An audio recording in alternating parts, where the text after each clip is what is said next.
Siap semuanya? Sudah makan?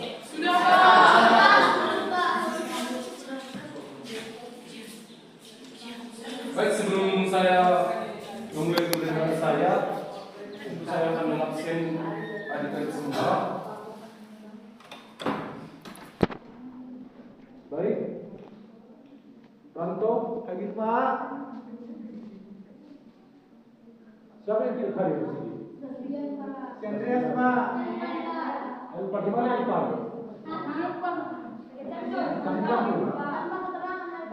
Nanti saya kunjungi dulu ke rumah Pak.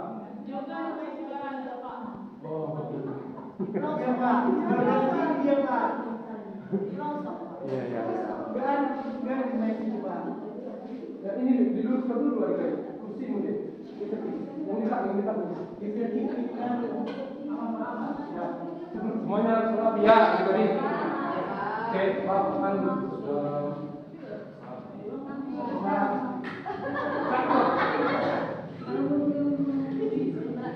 Mau lain ya Pak?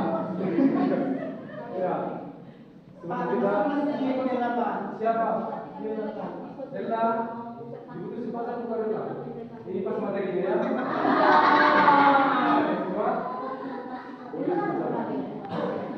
Oke, satu orang dulu memimpin ibadah kita. Paling Pak. Ya paling.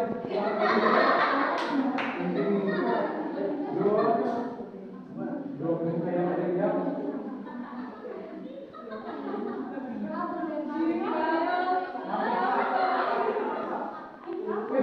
Sama musuh kita.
Masih Pak.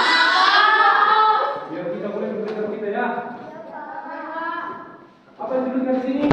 Anak SMA boleh pacaran. Oke, sebelum ke Sophie, Bapak ingin menanyakan dulu kepada adik-adik semua. Siapa di sini yang sudah pacaran? Ada Pak. Tujuh tangan. Sudah pacaran? Satu. Tolong temannya lagi, jangan ribut ya. Siapa yang sudah pacaran? Ayo, tujuh tangan.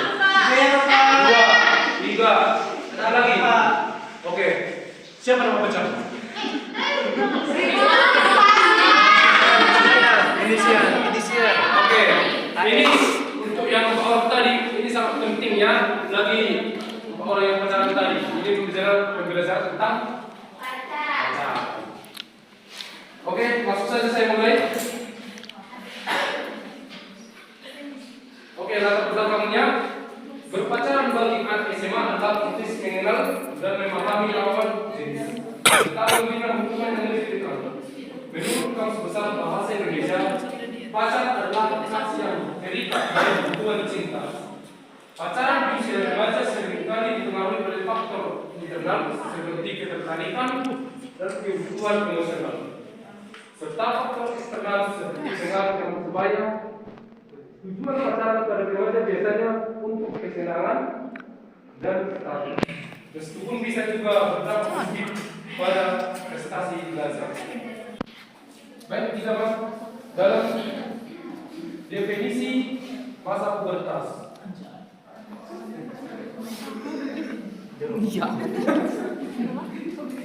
Sabar ya, tadi.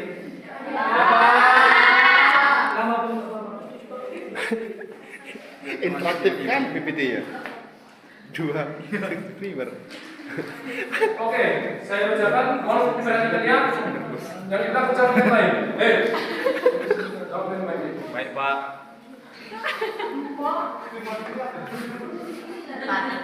Masa pubertas adalah periode transisional ketika tubuh remaja mengalami perubahan drastis fisik dan biologis menuju dewasa. Proses ini dimulai sekitar usia 10 sampai 14 tahun untuk perempuan dan 12 sampai 16 tahun untuk laki-laki. Dan berlangsung selama beberapa tahun. Pertama, ciri-ciri perkembangan fisik remaja pada awal masa pubertas. Remaja mengalami lonjakan pertumbuhan fisik yang cepat. Beberapa ciri-ciri fisik yang tampak pada awal masa pubertas adalah yang pertama itu tumbuh lebih tinggi. Pertumbuhan tinggi badan yang terjadi sangat cepat pada masa pubertas. Jadi pada masa pubertas ini mungkin banyak anak pada kelas 6 SD sampai dengan SMP mengalami lonjakan pertumbuhan yang sangat signifikan. Siapa yang di sini melihat ada anak-anak mengalami badannya kurus tapi langsung tinggi? Siapa yang sudah pernah melihat? Saya sudah pernah melihat di daerah Telkom ini sangat banyak kayak kurus tapi tinggi menjulang tinggi. Menjulang tinggi ya? Iya, betul. Banyak seperti itu. Gara-gara hormon yang dihasilkan sangat baik untuk pertumbuhan pada masa pubertas. Ini pelajaran agama atau pelajaran biologi? Yang kedua, seks primer. Apa ini seks primer? Mungkin pikiran adik-adik langsung mesum, ya kan? Tidak, Pak. Tidak, Pak. Ya, seks primer ini adalah benar saya baca. Bentar saya.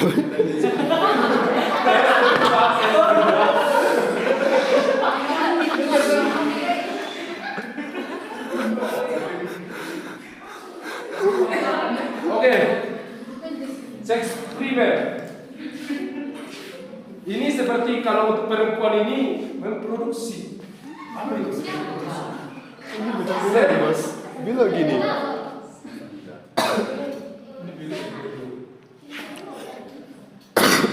Dan untuk laki-laki memproduksi sperma. Iya, sperma. Kita memproduksi.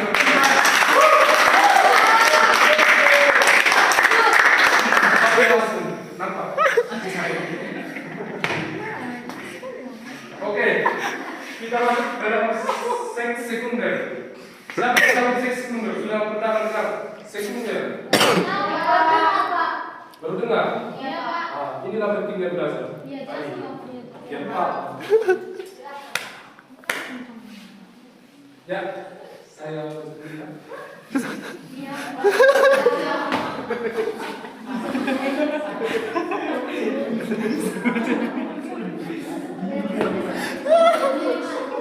Ya, sesi sekunder ini harus jangan ketawa ya tadi. Saya masih baru bangun.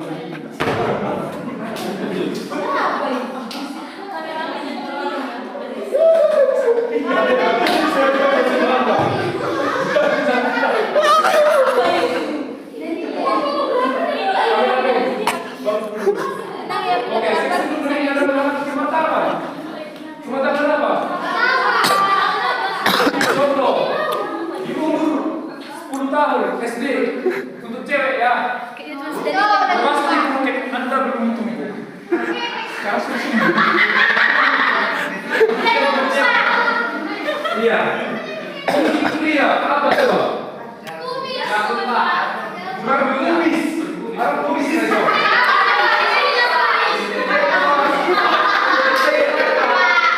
Ada kumis. Tumbuh kumis untuk cowok. Inilah seks sekunder. Biar lebih paham contohnya ya. Saya lanjut ya. Masih semangat kan? Memang kalau masalah di sini ya otak-otak Oke, kalau dulu Pak bacakan dulu yang pertama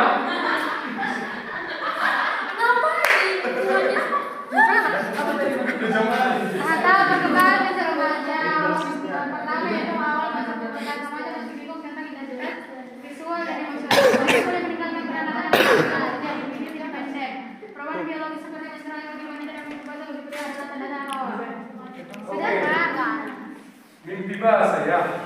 Siapa di sini cowok yang sudah mimpi basah? Mimpi basah itu apa? Apa yang mimpi basah, Pak? Kalau saya udah berhitung dulu. Mimpinya. Mimpinya basah-basah, Pak. Iya, mimpi basah itu normal ya. Jangan banyak ketawa. Mimpi basah itu adalah apa ya? Itulah itu. Itulah apa, Pak? Oke, lanjut. Pasti baca dari ini. Oke, yang lain, Sadia. Masa bertasma, masa ini ditandai dengan kapasitas komite baru. Remaja sangat membutuhkan teman sebaya dan mulai mendapatkan kematangan perilaku. Mereka belajar mengatur inklusivitas dan membuat penilaian awal tentang berkarir. Penerimaan lawan jenis menjadi sangat penting bagi individu pada tahap ini. Sekian, Pak. Pada akhir masa pubertas, mereka menghadapi tantangan dewasa seperti tes penempatan karir dan perguruan tinggi. Aku cuci. Spesifikasi motorik kasar, masalah kekuatan dan daya tahan.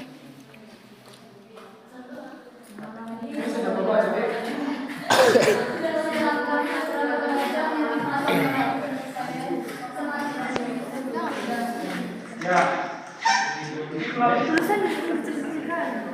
Masa pubertas. Pada akhir masa pubertas, semuanya telah mencapai maksimal seperti kotor, kekuatan, daya tahan. Namun beberapa remaja mungkin masih mengalami defense somatik yang sulit.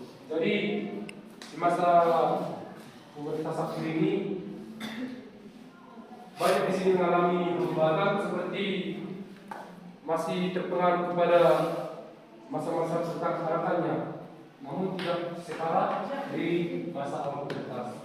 Hanya sedikit saja. Ya, apa dampak berpacaran? Di sini dampak positif dan negatif. Yang negatifnya sudah kita tahu kan? Apa itu, Pak? Apa itu? Ambil dulu. Yang positif bisa Oke, saya akan membagi kelompok saja. Kelompok satu, kita akan mendiskusikan dampak dari berpacaran. Tentu dampak positif dan positif. Ini kelompok dua. Jadi satu grup ini mendiskusikan dan melempar jawabannya kepada tiga kelompoknya. Tetap apa dari dampak berpacaran. Dimohon untuk bekerja sama teman-temannya, adik-adik ya. Begitu juga kelompok ini. Semuanya mengeluarkan pikirannya untuk melempar jawabannya kepada. Oke? Itu flashnya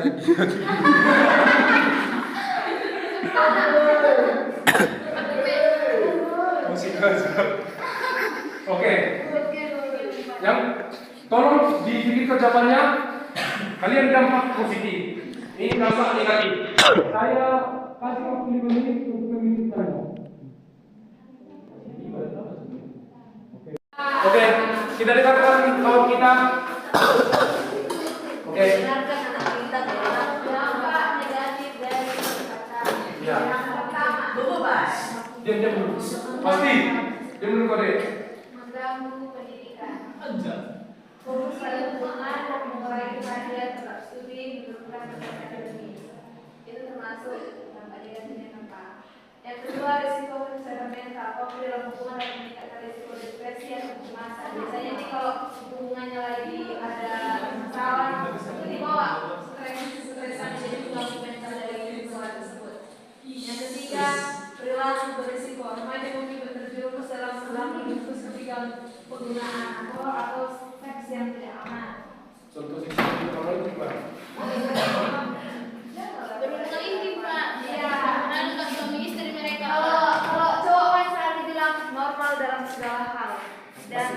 kan? Dan selalu melampiaskan itu ke perempuan. Nah, itulah dampak negatifnya dari berpacaran. Makanya kalau dibilang itu carilah pasangan yang bagus, yang seperti itu. Makanya kan selalu jadi bilang guru, jangan pernah kalau pacaran bisa, tapi dibatasi dalam segala hal. Kayak Baik. yang terakhir itu konflik dengan orang tua. Ini biasanya seringkali terjadi kalau misalnya kalau dalam berpacaran itu seringkali kan si laki-laki ini minta duit untuk membiayai atau biasanya. Oh, itu yang disebut. Iya.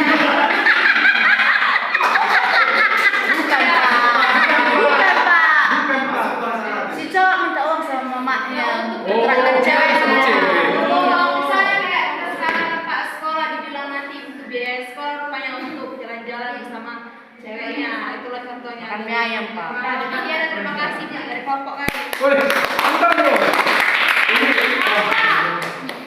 Oke, terima kasih untuk kelompok 2 yang telah menjelaskan dampak negatif dalam berpacaran. Oke, kita lanjut kelompok 1 dampak positif.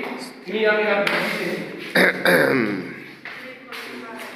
Keras bersuara ini, jangan lemas sekali. Baik. Kau biasa guru. Kau sempat gitu. Dampak positif dalam berpacaran yaitu satu peningkatan dukungan emosional. Pasangan bisa menjadi tempat berbagi pikiran, perasaan dan masalah, dan memberikan rasa nyaman, tenang dan dihargai dalam situasi sulit.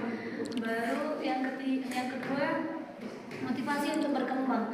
Pasangan dapat menjadi motivasi untuk mencapai tujuan yang baik dalam pendidikan maupun karir. Dan yang ketiga, belajar berkomunikasi. Pacaran mengajarkan bagaimana mendengarkan, memahami, dan menyampaikan pendapat dengan baik. Sekian, Pak. Baik, tepuk tangan dong buat kelompok 1. Kita sudah mendengarkan dampak positif dan negatif dalam berpacaran. Jadi dari situ saya bisa melihat pendapat dari siapa nama murid tadi? Satya Pak. Satya Bonoreda. Della Pris. Bella Pris. Iya Bella. Jadi jadi tolong didengarkan ya. Ya Pak. Dari berpacaran itu sebenarnya boleh dikatakan baik, boleh dikatakan baik. Tergantung dari seseorang yang berpacaran ini. Gimana pembawaan berpacaran ini bisa dibawakan dengan baik, itu akan menjadi baik. Jika dibawakan dengan buruk, akan menjadi buruk. Jadi yang saya alami, saya juga pernah kecil, tidak langsung besar di sini. Jadi dulu yang saya alami waktu saya tahun 1990 berapa itu sebenarnya? Berapa anak, Pak? Tahun 1999 lah, waktu kelas 7 SMP. Saya baru di situ berpacaran kelas 2 SMP lah kan. Dengarkan dulu cerita bapak ini. Setelah saya berpacaran di situ, itu udah habis dulu. Waktu itu baru silakan. Iya, dengar saya dulu. Dengar juga. Waktu saya SMP, saya sebenarnya orang yang malas mandi. Waktu SMP. Bukti betul, bukti.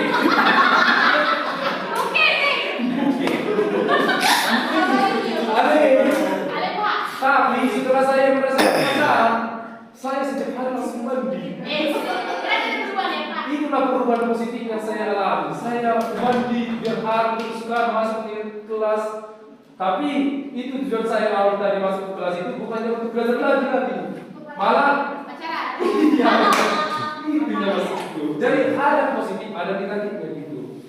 Tergantung seseorang yang membawakannya. Itulah itu. Udah. Oke. Kita membaca ayat Alkitabnya semua dulu ya, membacanya teman-teman. Yang 1 Korintus. Yuk 1, 2, 3, ya. Kasih itu sabar. Kasih itu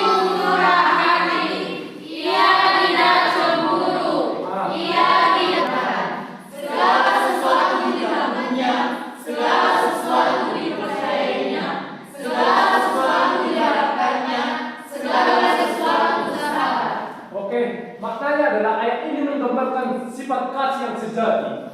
Kasih bukan hanya sekedar perasaan, tetapi juga tindakan yang mencerminkan kesabaran, kemurahan hati, dan pengertian. Kasih yang sejati mengedepankan kepentingan orang lain dan berusaha untuk membangun hubungan yang sehat, tidak egois, memikirkan pasangannya. Itulah kasih dalam berpacaran. Dulu. Oke, masing-masing dari kesimpulan karena waktu sudah pendek. Anak SMA boleh berpacaran, asalkan ada pemahaman dan pengertian yang tepat mengenai tanggung jawab dan batasan. Berpacaran itu harus berbatasan. Harus. Saya mau jawab masa dan masalah pasien itu kalau fisik dan emosional yang bisa. Sehingga hubungan berpacaran harus dipandang sebagai proses belajar tentang hubungan yang sehat. Bukan sekedar memenuhi kebutuhan emosional, tidak memenuhi kebutuhan daging. Apa itu kebutuhan daging? Nafsu. Jangan ada nafsu dalam berpacaran.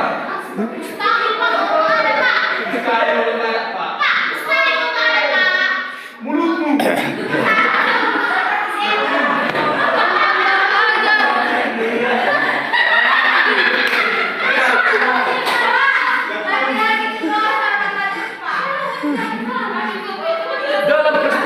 Diam dulu. Saya jelaskan lagi ya. Dalam perspektif spiritual, hubungan cuma harus mengedepankan nilai saling menghargai dan kasih yang murni. Pokoknya dalam berpacaran kita harus mencari yang baik-baiknya saja ya teman-teman. Masih kelas 10, masih ada 2 tahun lagi. Kalau tak mau langsung mau ini. Ulang pas sekolah aku terjerumus sama itu hal-hal negatif. Paham?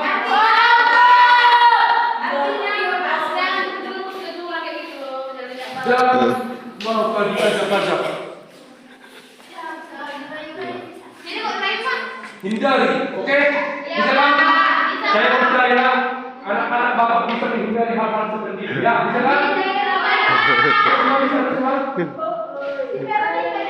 Si Gomos juga ya? Nah, saya nampak kamu.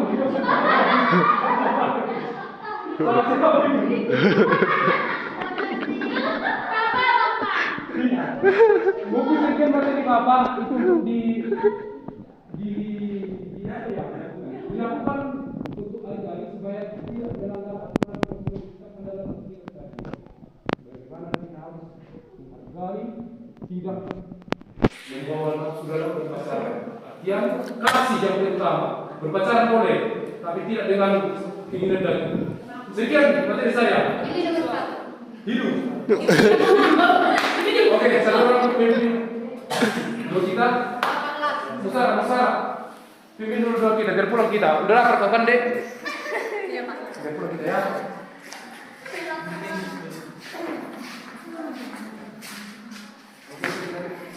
Baiklah, untuk menutup pembelajaran kita pada saat hari ini, bagi kita bersatu dalam doa. Mari kita berdoa.